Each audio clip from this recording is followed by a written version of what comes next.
है कुछ अहम खबरों पर नजर डालने का। दिल्ली दौरे पर मुख्यमंत्री नायब सिंह सैनी, दिल्ली चुनाव पर हरियाणा के बीजेपी नेताओं के साथ मंथन जारी। हरियाणा भवन में बीजेपी नेताओं के साथ सीएम का मंथन जारी। बड़ी खबर आपको बता रहे हैं।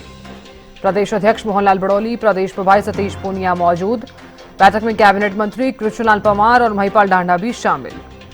मुख्यमंत्री दिल्ली में 3 जनसभाओं को भी संबोधित करेंगे। बड़ी खबर आपको बता रहे हैं। दिल्ली दौरे पर मुख्यमंत्री नायब सिंह सैनी, दिल्ली चुनाव पर हरियाणा के बीजेपी नेताओं के साथ मंथन जारी। हरियाणा भवन में बीजेपी नेताओं के साथ सीएम का मंथन। बड़ी खबर आपको बता रहे हैं।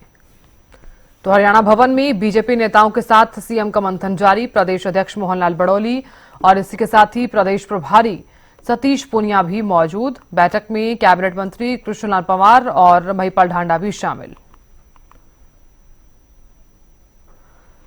खबर पर ज्यादा जानकारी के साथ दिल्ली से हमारी संवाददाता अपराजिता श्री जुड़ गई हैं। अपराजिता, दिल्ली दौरे पर है मुख्यमंत्री नायब सिंह सैनी। दिल्ली चुनाव पर भी हरियाणा के बीजेपी नेताओं के साथ मंथन चल रहा है। क्या जानकारी मंथन को लेकर?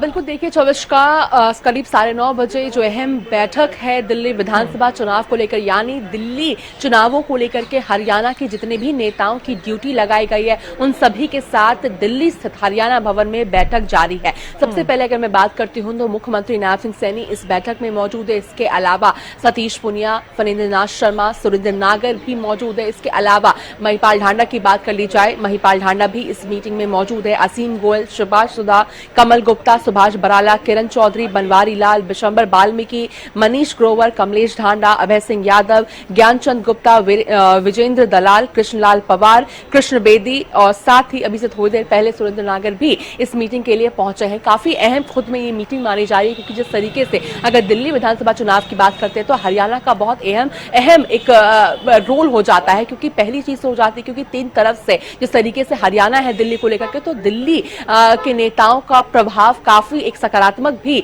भारतीय जनता पार्टी के लिए रह सकता है। और जिस तरीके से जीत भी, ऐतिहासिक जीत हरियाणा विधानसभा चुनाव में भारतीय जनता पार्टी को मिली है, तो लाजमी भी हो जाता है उन सभी की ड्यूटी यहां पे लगानी। कई को प्रभारी बनाया गया है। जिस तरीके से लगातार दिल्ली में नेताओं की ड्यूटी यहां पर लगाई गई थी, अब जिसके बाद यहां पर अहम बैठक हो रही है, तमाम नेता यहां पर मौजूद है, ब्रीफिंग की जा रही है कि किस तरीके से कैंपेनिंग की अगर हम बात कर लेते हैं कि किस तरीके से किस मुद्दे पर कैंपेनिंग करते हुए नजर आएंगे, क्या रणनीतियां रहने वाली, उन सभी चीजों को लेकर के यहां पर दिल्ली स्थित हरियाणा भवन में मीटिंग जारी है। जिसके बाद मुख्यमंत्री नायब सिंह सैनी का ये दौरा है खुद में काफी अहम है, क्योंकि 3 जनसभा को मुख्यमंत्री नायब सिंह सैनी आज संबोधित करने वाले हैं। जी बिल्कुल। अपराजिता, देखिए क्योंकि दिल्ली का दंगल है और ऐसे में क्योंकि बैठक चल रही है और उसके बाद जनसभाएं भी होंगी, 3 जगहों पर ये जनसभा रहने वाली हैं। जनसभाओं को लेकर क्या जानकारी फिलहाल मिल पा रही है, और ये भी बताइए कि जनसभाओं के जरिए किन तमाम बातों को मुख्यमंत्री नायब सिंह सैनी रखते हुए जनता के सामने नजर आने वाले हैं, और उस दौरान क्या कुछ खास रह सकता है? बिल्कुल, देखिए सबसे पहले अगर मैं राजेंद्र नगर विधानसभा की बात करती हूं तो उमंग बजाज को भारतीय जनता पार्टी ने वहां से उतारा है, तो 3 बजे वहां पर जनसभा को संबोधित करते हुए मुख्यमंत्री नायब सिंह सैनी नजर आने वाले हैं।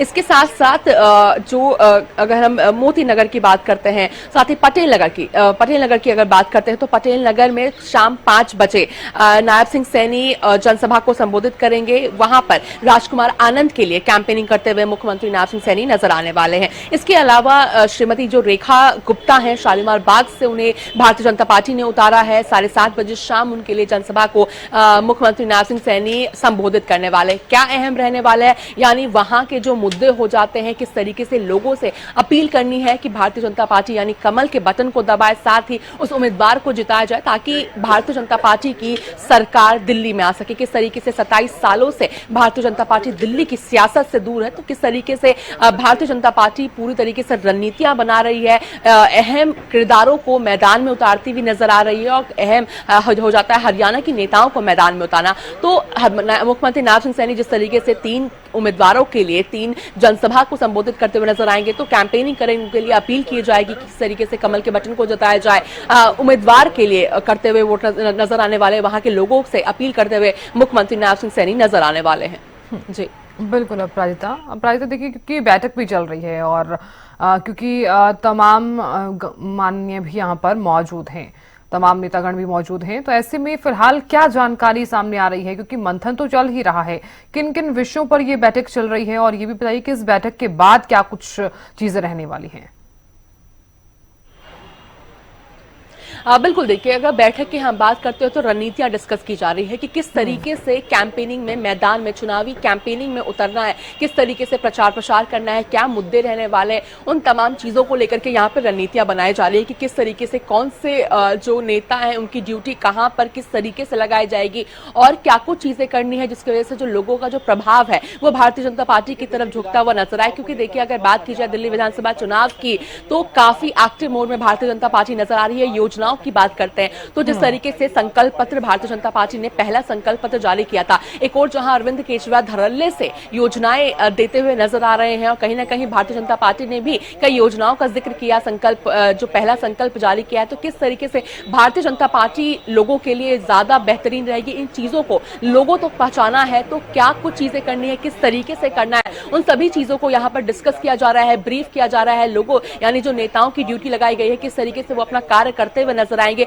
इन तमाम चीजों का जिक्र इस मीटिंग में रहने वाला है। तो मीटिंग जारी है, करीब 9:30 बजे ये मीटिंग शुरू हुई है और उम्मीद की जा रही है काफी लंबी मीटिंग होगी। और इस मीटिंग के बाद जिस तरीके से अगर मुख्यमंत्री नायब सिंह सैनी की स्केड्यूल की बात करते हैं जिसका जिक्र भी हमने किया कि 3 जनसभाओं को संबोधित करते हुए नजर आएंगे। बहरहाल इसके अलावा अगर हम बाकी नेताओं की बात करते हैं तो जैसे ही उन्हें उनकी ड्यूटी उन्हें दी जाएगी, क्योंकि इससे पहले जिस तरीके से नामांकन था तो नामांकन में कौन कौन नेता किसके साथ रहने वाले, ये तमाम चीजें हुई थी। अब बारी आती है चुनावी कैंपेनिंग की, लोगों तक के बीच में डोर टू डोर कैंपेन करना है, तमाम चीजें करनी है, तो उनकी ड्यूटियां लगाई जाएगी जिसके बाद तुरंत ही मैदान में उतरते हुए तमाम नेता नजर डालने वाले, यानी वहां पे पहुंचने वाले हैं और कैंपेनिंग करते हुए, चुनावी प्रचार प्रसार करते हुए जो तमाम नेता है वो नजर आने वाले हैं।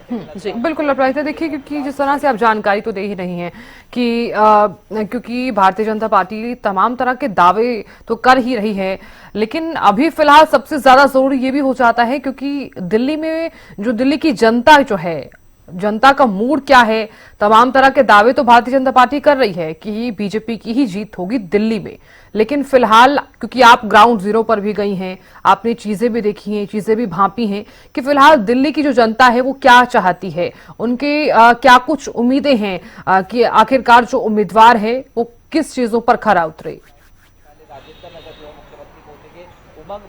देखिए अगर चुनावी मैदान की हम बात करते हैं तो इस बार का मुकाबला काफी हम कह सकते हैं कि रस्साकसी का है, क्योंकि जहां 2020 के विधानसभा चुनाव में आम आदमी पार्टी को 62 सीट्स आई थी, वहीं भारतीय जनता पार्टी को 8 सीटें, कांग्रेस 0 आई थी। तो अगर हम पहले आम आदमी पार्टी की बात करते हैं, 2 बार का टर्म रह चुका है आम आदमी पार्टी का, तीसरी बार एंटी इनकम्बेंसी भी लाजमी हो जाती है। दूसरी चीज अहम हो जाती है क्योंकि अरविंद केजरीवाल के खुद जिस तरीके से पीएमएलए कोर्ट के द्वारा तमाम चीजें रही थी, शराब नीति मामले में जिस तरीके से उन्हें जेल जाना पड़ा था, उनकी कैबिनेट की अगर हम बात करते हैं तो मनीष सिसोदिया, सत्येंद्र जैन की भी बात कर लेते हैं, तो काफी एलिगेशंस जिस तरीके से उनके ऊपर लगाए गए हैं, तो एक करप्शन का भी मामला हो जाता है। यहाँ पर कहीं ना कहीं आम आदमी पार्टी की हम कह सकते हैं कमजोर नस्ल है जिसको दबाती हुई भारतीय जनता पार्टी हमेशा नजर आती है कि करप्शन कहीं ना कहीं दिल्ली में अरविंद केजरीवाल की वजह से होता है। तमाम चीजें कहती हुई बीजेपी नजर आती है। इसके अलावा अगर यमुना का भी एक अहम मुद्दा हो जाता है कि किस तरीके से यमुना बहुत ज्यादा गंदी हो गई है, अरविंद केजरीवाल के द्वारा यानी आम आदमी पार्टी के द्वारा दावा किया गया था कि यमुना को साफ किया जाएगा, मगर ऐसा होता हुआ नजर नहीं आया। वापस से हालांकि अरविंद केजरीवाल जब एक कैंपेनिंग में गए थे तो उनके द्वारा कहा भी गया था कि यमुना को भी साफ किया जाएगा, अगले टर्म में पूरी कोशिश रहेगी। साथ ही मुद्दा हो जाता है दिल्ली का, वो है सीवेज का, यानी बारिश की पानी। अगर गर्मी की बात छोड़ करके अगर हम ठंड की बात भी करते हैं तो ठंड में भी जिस तरीके से बारिश, बूंदा बूंदी बारिश के बाद भी जो सीवेज है, बहुत बुरी हालत दिल्ली की सड़कों का हो जाता है। और साथ ही अगर हम बांग्लादेशियों की बात करते हैं तो किस तरीके से वो भी एक अहम मुद्दा दिल्ली विधानसभा चुनाव का रहा है। तो कई मुद्दे हो जाते हैं जिसको लेकर के भारतीय जनता पार्टी आम आदमी पार्टी के ऊपर हावी रहती है। वहीं बीजेपी की अगर हम बात करते हैं तो बीजेपी पूरी तरीके से कमर कस चुकी है कि बीजेपी की सरकार दिल्ली में आएगी, डबल इंजन की सरकार बनाई जाएगी। अब क्या चीजें रहती है, क्योंकि दिल्ली की अगर जनता की बात करते हैं, वोटों की बात करते हैं तो काफी मिक्स्ड यहाँ पे लोग रहते हैं। एक तरफ जहां कहीं ना कहीं जो लोगों को फ्री इलेक्ट्रिसिटी, फ्री पानी का जिस तरीके से अरविंद केजरीवाल के द्वारा किया किया गया, तो कहीं ना कहीं एक जो हम कह सकते हैं कि वोटर्स का जो ध्यान है उस तरफ बहुत ज्यादा जाता हुआ नजर आता है। और साथ ही जिस तरीके से अरविंद केजरीवाल के द्वारा यह भी कहा गया है कि रेंटर्स को भी फ्री इलेक्ट्रिसिटी, फ्री पानी का जो बिल है वो आएगा हमारी सरकार आने के बाद, तो कहीं ना कहीं रेंटर्स को भी साधने की पूरी कोशिश अरविंद केजरीवाल के द्वारा की गई। तो हम देख सकते हैं किस तरीके से जो नेताओं का जो आना है वो यहाँ पर लगातार जारी है। मीटिंग अभी भी अंदर चल रही है और नेताओं का भी लगातार आना यहाँ पर जारी है, क्योंकि काफी अहम मीटिंग यहाँ पर चल रही है। बहरहाल अगर दिल्ली की मुद्दे की और हम बात करते हैं तो दिल्ली विधानसभा चुनाव को लेकर के वोटर्स काफी मिक्स वोटर्स हो जाते हैं। एक और जहां डेवलपमेंट की जरूरत हो जाती है बहुत ज्यादा कि सीवेज बेहतरीन तरीके से हो, तो बीजेपी के द्वारा दावा किया जा रहा है कि जैसे ही हमारी सरकार आएगी यमुना को साफ किया जाएगा। जिस तरीके से 2100 रुपए महिलाओं को देने की बात अरविंद केजरीवाल यानी आम आदमी पार्टी के द्वारा की गई है, वहीं 2500 की बात दावा किया गया है बीजेपी के द्वारा। तो इस तरीके की जो योजनाएं हैं सभी पार्टियों के द्वारा लाया जा रहा है। वहीं अगर कांग्रेस की हम बात करते हैं तो कांग्रेस भी इस बार जहां शून्य पे रही थी 2020 में, बदलाव चाहती है कांग्रेस और पूरी कोशिश कर रही है कि कांग्रेस भी इस बार यानी विधानसभा में आ सके। विधानसभा चुनाव जिस तरीके से है